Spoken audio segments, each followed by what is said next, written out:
Hi,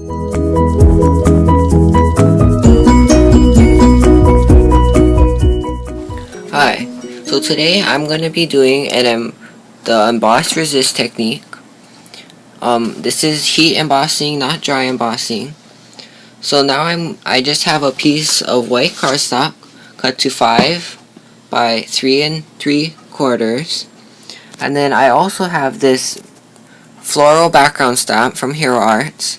I'm just inking it up with Versamark, and Versamark is the best sticky ink to use when you're doing heat embossing, because you want a sticky ink for your embossing powder to stick to.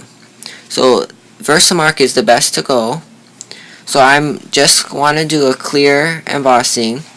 So I'm gonna put the I'm using this stamp and I'm using it on my table, and then just putting my piece of white cardstock down, and then using a piece of paper and rubbing it in. For a big background stamp like this, you are going to want to do it very firmly, because just so you get all the little stamps. Then you're just going to pull it up and it'll have your image. So if you can see with the glare, there's it's slightly darker where it got stamped. So now I'm just putting it right in the middle, and I'm going to be using the Tsukineko clear embossing powder. So this is the Memento brand embossing powder, and I'm just pouring it all over my card, and you can be very generous with this. Now you can use tweezers so that you don't get your hands dirty, but I couldn't find my tweezers, so I'm just using an X-Acto knife.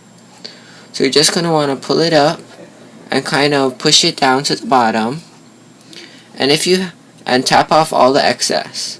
Now if a certain area didn't get the embossing powder, you can easily just put some more embossing powder on it. So now once you've done that, you can put it on the side, and I'm just going to put my embossing powder on the side to clean it up later. Now you're going to want to grab out your heat gun. I'm using the Zap heat gun. It's a really good heat gun that I really like. It's from American Crafts. So as you can see there, that's my heat gun. Now what I did is I already turned it on because I want it to start to heat up. Because you want it to start to heat up on the side before you do it on your card, because that makes it so you don't get as much warps.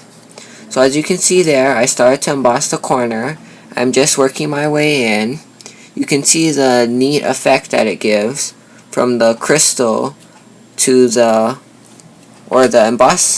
powder to a nice embossed image. So as you can see there, you can see the change from the right half got embossed. Now I'm doing the rest of the card. And then after that, what I'm going to do is I'm going to grab my ink pads out and my sponge daubers, and you're just going to want to ink up the whole background. Now, when the heat embossing powder, or where it's been embossed, it will resist any ink. So it gives a really nice look. So right now it doesn't look like anything much, but it will look a lot nicer when you ink it up. So now it's just time to grab out your stamps and your ink pads. So I'm taking out, that's a Rosebud Dewdrop ink pad from Memento, and I'm just going to ink it up with a sponge dauber, and I'm just going to ink up a fifth of this card base. Just because I have 5 colors, so I'm just going to do it from the color families. So I'm going to go in with this, that was my reddish pink. Then I'm going to use orange, that's my Tangelo Memento Dewdrop ink pad. And then I'm going to be using a yellow, a green, and then a blue. So it gives a really nice rainbow. Now, you're just going to want to overlap the colors slightly, just so it's not such a big of a contrast when you go from each color. So as you can see there, I just finished the orange.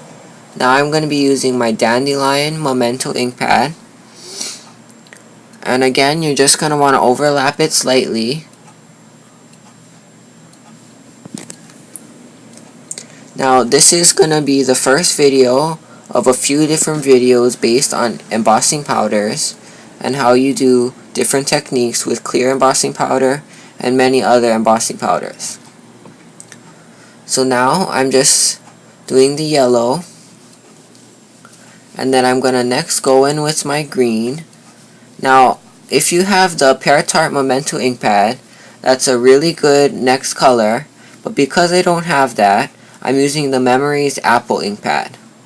So if you have the Pear Tart, I think that it would give a little bit nicer look than this Memories Apple. But because I don't have it, I'm just going to go with what I have. Now you can get different looks if you push really hard onto your cardstock, like I am, or if you want a lighter look, like the real color of the ink pad, then just do just push very softly. Now my last color is the Memento Bahama Blue, and I really like the color when the Bahama Blue and the Memories Apple ink pad mixes together. It gives a really nice in-between color. So you're just going to want to fill it up. So now once you filled it up, you're going to want to put that onto a black piece of cardstock. So again, I cut that at 5 by 3 3/4. So I cut a piece of black cardstock to 5 by 4. Or 5 1/4 by 4. So I made it 1/4 inch all the way around. So now I'm just adhering that to my black piece of cardstock. And then I'm going to be adhering it to your regular card base, which is 5 1/2 by 4 1/4. So I'm just lining it up and sticking it on. I'm using the AdTech permanent glue runner. And then I'm just going to be adhering it to my regular card. This card happens to be a open fold card, or not a horizontal card but a vertical card. You can do it either way. I just thought it would look nicer if it was vertical. Now I'm just going to grab out that's my Marvy 1 3/8 circle punch, but I'm just going to stamp it first so I get the perfect image. That is a So Grateful stamp from the Hello Sunshine stamp set from Gina Designs. So I'm just stamping it onto a piece of white cardstock, and then I'm going to grab my Marvy 1 3/8 circle punch, and that will give the perfect outline to that So Grateful stamp. So I'm just lining it up like that, and I'm just going to punch it. Now I'm going to grab a circle die from the Sizzix Framelits Circle Die Set. Now I just brought out my Big Shot there, and that's the second circle from this Sizzix Circle Die Set. So I just have it all tabs down, and then I put one clear plate, and then my paper, then my die, and then my last clear plate, and I just rolled it through, and then I'm taking off the paper and the die that I cut out, and I'm just going to put my Big Shot away.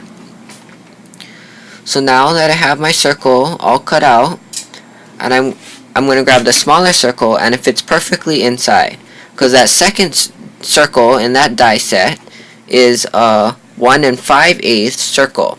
Now the punch is a 1 3/8, so it's a really good match. So I'm just using my permanent adhesive roller again. I'm just going to stick it down. Now I'm going to put it on my card. So I'm going to grab my card out and then kind of align it to where I want it to be. And then now I'm grabbing out my glue dots, and this is the pop-up glue dots. So I'm just going to take one of them off, and then you take off the white piece of plastic, and then you put it onto your piece that you want it to be. Now these glue dots are super sticky, so you're gonna have a little trouble getting it off. So I usually have to use my finger and kind of pull it down.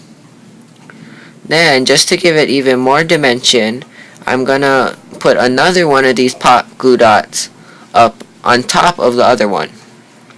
So it's gonna give an even higher raised image. So it makes it a lot cooler. So now again, I'm pulling it off the clear side, and then I'm just gonna line it up in the top left corner, and I'm just gonna try to put it exactly where I want it, which is right there, and you're just going to want to stick it down, and then there it is. There's your finished card. Thanks for watching. Have a great day.